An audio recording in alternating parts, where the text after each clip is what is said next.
नमस्ते दोस्तों, मैं सम्राट चौधरी और आप देख रहे हैं चैनल इंडी वर्ल्ड एंटरटेनमेंट को। तो बांग्लादेश मीडिया से ये रिपोर्ट उतर के आ रही है, खुल के आ रही है कि ऑपरेशन सिंदूर वगैरह जो था वो तो इंडिया का ऐसा ही नाम है। इंडिया तो बस नकाब था। असल में जो है इंडिया के मास्क में इजराइल पाकिस्तान को नेस्तनाबूद करना चाहता था और इंडिया इजरायली जो है पाकिस्तान को धीरे धीरे बर्बाद करने पे तुला हुआ है।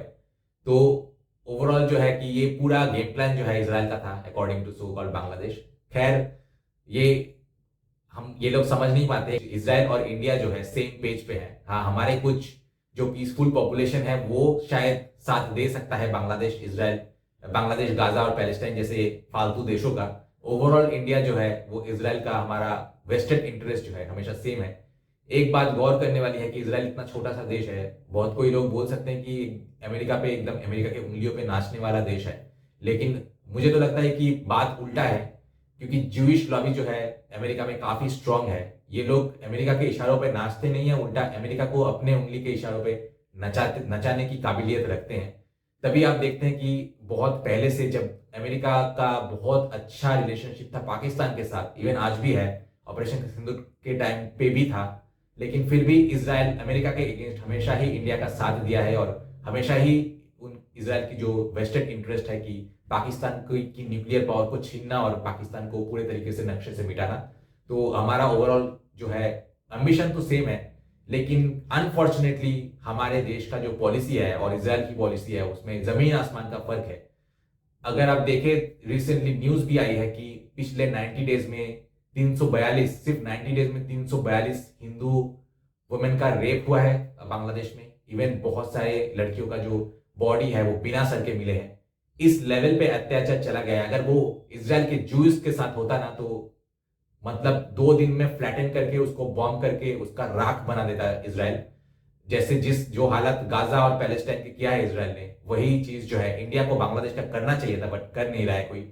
इस तरीके से खुलेआम जो है हिंदुओं का नरसंहार कर रहे हो, इतने सारे हिंदू वुमन का रेप कर रहे हैं, उनके बॉडीज बिना सर के मिल रहे हैं। बट हमारे देश के मुस्लिम तो छोड़ दो, हमारे देश के हिंदू पॉपुलेशन ही चुप है इसके बारे में, ज्यादा कुछ बोलते नहीं है और गाजा पैलेस्टाइन के बारे में चिल्लाते रहते हैं। तो व्हाट कैन यू एक्सपेक्ट, जब हमारे देश के हिंदू ही इसके बारे में कुछ नहीं बोल रहे तो आप अदर रिलीजन से क्या ही एक्सपेक्ट करेंगे।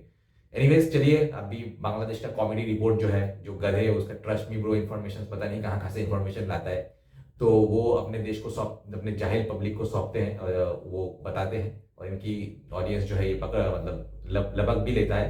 तो रीजनिंग कैपेबिलिटी तो है नहीं। तो खैर, इनकी जो है रिपोर्टिंग देखते हैं, उसके बाद कमेंट सेक्शन में भी इनको अच्छे तरीके से धोया है इंडियंस ने। So let's start.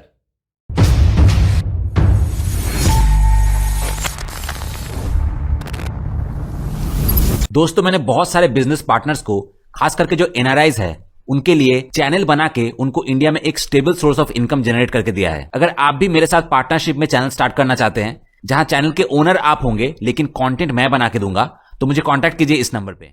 By the way, मेरे पहले एसएमएस शॉर्ट फिल्म की हिंदी डब वर्जन आ चुकी है। अगर आप देखना चाहते हैं तो डिस्क्रिप्शन में आपको लिंक मिल जाएगा।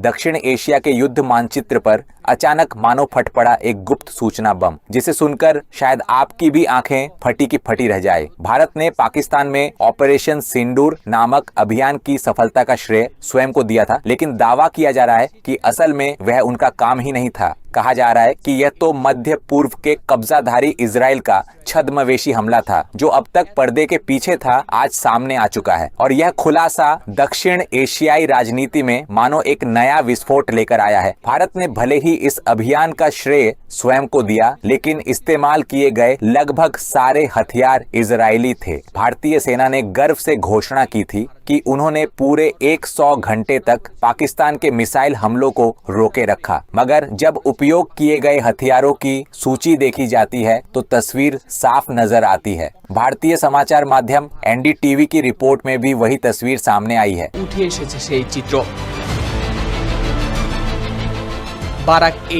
बराक 8 मिसाइल से लेकर हार्पी ड्रोन तक सब कुछ था इजरायली तकनीक का।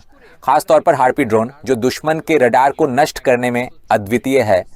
जैसे ही यह दुश्मन के रेडिएशन सिग्नल को पकड़ लेता है, तुरंत झपट कर क्षण भर में लक्ष्य को तबाह कर देता है। दिन हो या रात लगातार 9 घंटे तक आकाश में मंडराने की इसकी क्षमता ने पाकिस्तानी सेना को मानो घुटन भरी स्थिति में पहुंचा दिया।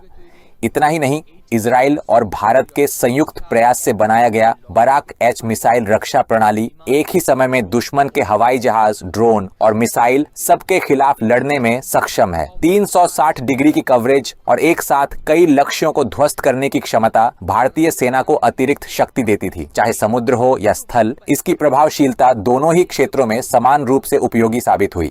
দুই ক্ষেত্রেই ব্যবহারযোগ্য।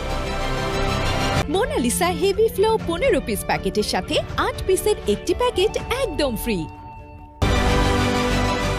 ইসরায়েলি প্রধানমন্ত্রী इजराइल के प्रधानमंत्री बेंजामिन नेतन्याहू ने इस पर अपनी संतुष्टि छिपाई नहीं। उन्होंने खुलेआम हथियारों की प्रभावशीलता की प्रशंसा की। उन्होंने कहा, जो हमने दिया उसने मैदान में अद्भुत काम किया। हमारे हथियार वास्तविक युद्ध में परखे जाते हैं और उन्होंने शानदार ढंग से काम किया है।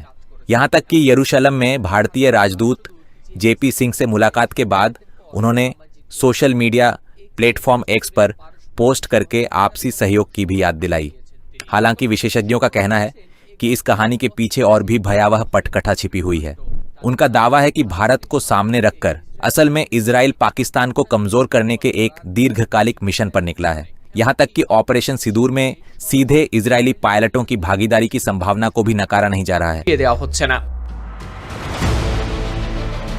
শুধু তাই নয়, অভিযোগ উঠেছে सिर्फ इतना ही नहीं, आरोप यह भी है कि इजराइल शायद मोसाद जैसे जासूसी नेटवर्क का इस्तेमाल करके धीरे धीरे पाकिस्तान को चारों ओर से घेर रहा है और भारत के विभिन्न इलाकों में मजबूत ठिकाने बना चुका है। नतीजतन दक्षिण एशिया के लगभग सभी देशों की दहलीज तक पहुंच चुका है इजरायली प्रभाव, जहां भारत ही शायद मोसाद का रीजनल हेडक्वार्टर्स बन सकता है। इस रहस्यमय अभियान का खुलासा सिर्फ भारत पाकिस्तान संबंधों तक सीमित नहीं है, बल्कि पूरे दक्षिण एशिया की सुरक्षा समीकरणों को और भी जटिल और अनिश्चित बना दिया है। আরো জটিল, আরো অনিশ্চিত।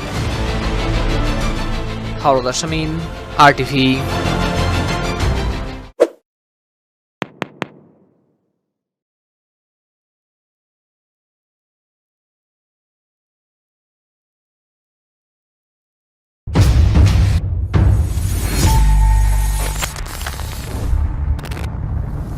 सबसे पहले जर्नी रानो ने लिखा है कि अगर बांग्लादेश में आईएसआई का हेडक्वार्टर हो सकता है तो भारत में मोसाद का हेडक्वार्टर होने में दिक्कत ही क्या है। भारत इजराइल मित्रता अमर रहे। उसके बाद मिस्रो प्रतिक्रिया ने लिखा है कि अब तक तो सुनते आए थे कि पाकिस्तान ने भारत को तहस नहस कर दिया और आज उल्टी खबर आ रही है। उसके बाद रोनी रॉय ने लिखा है कि आज आरटीवी ने पाकिस्तान की हार की सच्चाई स्वीकार कर ली। उसके बाद प्रीतम साधु खान ने लिखा है कि और S-400 और ब्रह्मोस तो बने हैं ईरान के सबसे बड़े मित्र देश द्वारा, याद है ना। उसके बाद SRTR TV 1741 ने लिखा है कि इजराइल को अनगिनत धन्यवाद, लेकिन बांग्लादेश की ओर भी कृपया विशेष ध्यान देने का अनुरोध है।